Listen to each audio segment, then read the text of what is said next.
Capital Shopping Centres, owner of 10 of the UK's 25 largest malls by retail sales, signed 56 new leases in the third quarter to generate a net additional annual rent of £3 million. The new tenants helped keep the vacancy rate at CSC's 14 large malls little changed. Vacancies amounted to 3% of space, the same as 3 months earlier. Net debt totaled £3.3 billion at the end of September, little change from 3 months earlier. Cap Shop, market cap 36.4 billion, price earnings at 18.3, dividend yield 3.5. Dan, let's come to you first. They've got a vacancy of 3%. The UK retail average vacancy is sitting at 14. It says to me two things. One of them predominantly is obviously top assets, and Rufil mentioned that in her intro. And in the flip side is really good management. 3% is a brilliant number. In this environment, it's an outstanding number. Yeah, absolutely. It really is a great figure. 97% occupancy rate.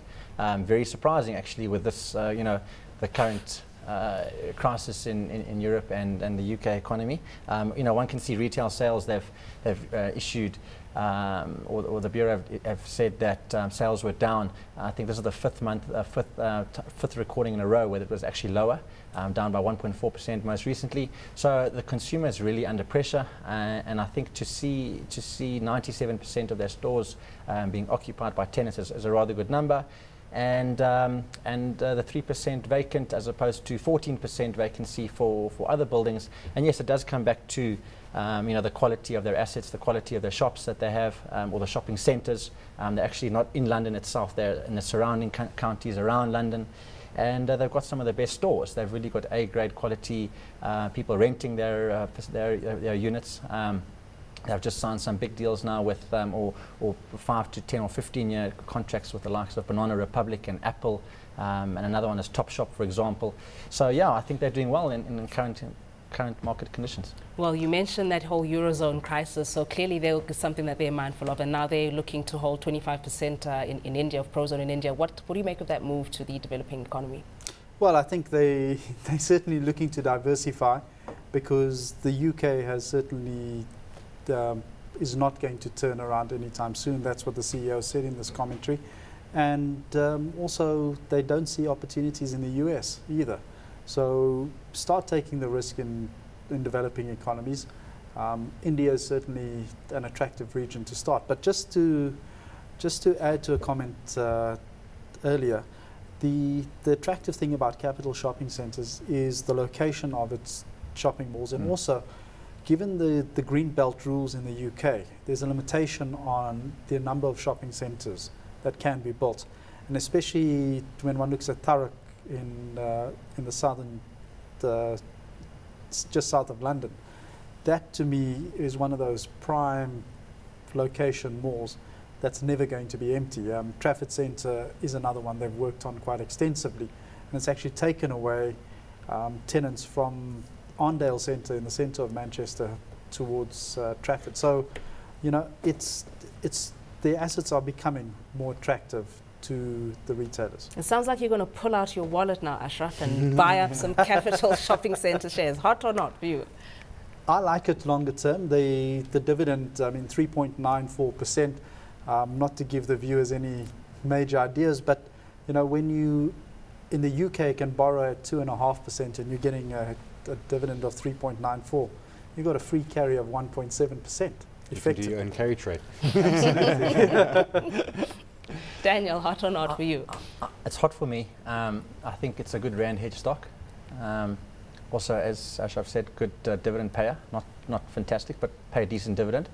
And also, I think that there'll be a lot of inflows coming into the stock in the next couple of months. The Reserve Bank just also changed the requirements for inward listed shares. So now institutions like the PIC, for example, or retirement funds, etc., they'll have access to Capital Shopping Centres, and there won't be such stringent or there won't be any reasons for them to. It'll actually be able to increase their foreign stake. So it actually gives them a lot more possibility to get involved in a stock like Capital Shopping Centres. So I think there'll be a lot of flow and momentum going back into it, and for me, I like it long term.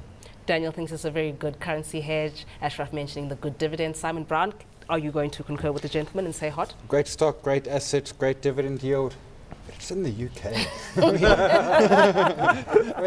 That's my honest problem with it. So I'm going to put the proviso, medium to long term, because the UK is having a tough time. These guys are doing well in a tough condition, but they're not going to boom in that current environment. So hot, but you've got to give it time. In the meantime, it's giving you a good dividend, so what the heck. Hot, give it time. Ashraf, let's move on to your stock pick. What have you chosen for us today as a hot stock, and why? I'm boring. I've chosen Anglo-American. It's sitting on a PE today of around 8.8 times. And the reason is, very attractive in terms of PE. It's only 4 previous occasions. It's touched single digits. From there, the stock has bounced. So I'm taking a 2-year view on the stock and saying, buy under 300 Rand and really hold it. And what's attractive for me are copper, thermal coal, and iron ore assets. Thank you, Ashraf. Buy Anglo under 300 Rand and hold it. Daniel, what are you going to give us as your stock pick today? My stock pick is Pick n Pay. They've just recently sold that Franklin's business, which is a retailer in Australia. It's been known to the market for a couple of weeks. They haven't put that in their earnings as of yet, so they should report that in the next financials. Also, if you have a look at the other retailers, they're looking fairly stretched. Pick n Pay has been the dog of the sector, really. And it did show in their earnings, which were released about 2 or 3 weeks ago. So the share really did trend down into those earnings. And as they were released, all the bad news seems to be out in the market, or at least I hope, because it is my stock pick. But the share price has reversed slightly. It was trading around 35, 36 Rand. It's now at around 40 Rand. And I think they've invested a lot of money into the business with a smart shopper and their new distribution unit. So I'd like to see the company turn around. I think it's definitely a buy for your long-term equity portfolio, also a 1 to 2 year play. Thank you, Daniel. He says that the dog of the retail sector is making a comeback. Is he going to be barking all the way to the bank then, Simon Brown? No, I think he's right. We saw an update from ShopRite today, which if nothing else, showed inflation coming in. That's nice for them. I think nothing more can go wrong for Pick n Pay. I hope for this. And they got R1 billion coming from the Australians. So Give us a comment on Anglo too. ShopRite, Anglo below 300, you can't go wrong with it. Absolutely. Everyone's saying it. It's a great stock. I just wonder who's selling it. But yes, hot.